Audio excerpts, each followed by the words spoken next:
Zəngəzur dəhlizində avtomobil yolunun 90%, dəmir yolunun 70%-i tamamlanıb.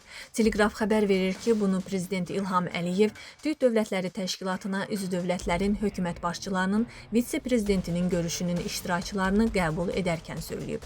Dövlət başçısı bildirib ki, bugün qarşıda duran əsas məsələlərdən biri nəqliyyat, logistika, tranzit imkanlarını genişləndirməkdir. Prinsip etibarilə buna hər zaman ehtiyac var. Çünki ölkələrimizdən keçən orta dəhliz hər birimizin marağına cavab verir.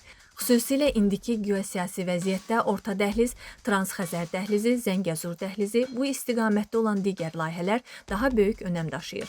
Yəqin ki, bugün Azərbaycan tərəfi bu məsələ ilə bağlı məlumat verəcək. Azərbaycan ərazisində işlərin böyük hissəsi artıq görülüb. Həm dəmir yolları, Bakı ticarət limanı, digər avtomobil yollarımız, hava limanlarımız, bütün nəqliyyat infrastrukturu hazır vəziyyətə gətirilib. O ki, qaldı Zəngəzur dəhlizinin icrasına, orada avtomobil yolunun təqribən 90%, dəmir yolunun isə təxminən 70%-i hazırdır. Ümid edirəm ki, yaxın gələcəkdə bu layihə tam icra ediləcək. Bilirik və çox şadıq ki, Türkiyədə də Qars-Naxçıvan dəmir yolunun tikintisinə start verilib.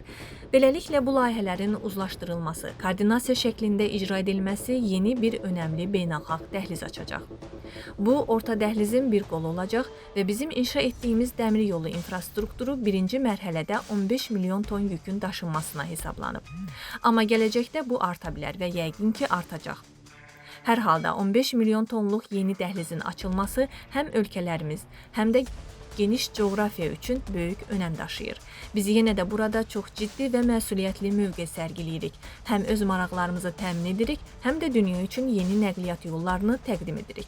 Yəni bu bir daha göstərir ki, bizim ölkələrimizin və təşkilatımızın məramı sülhə, əməkdaşlığa, əminamanlığa, qarşılıqlı hörmətə və qarşılıqlı maraqlara yönəldilib. Dəyərli izləyicilər, ölkə və dünya gündəmi ilə bağlı xəbərlər təqdim etməyə davam edəcəyik. Öz fikirlərinizi şərh bölümündə qeyd etməyi unutmayın. Sağlıqla qalın.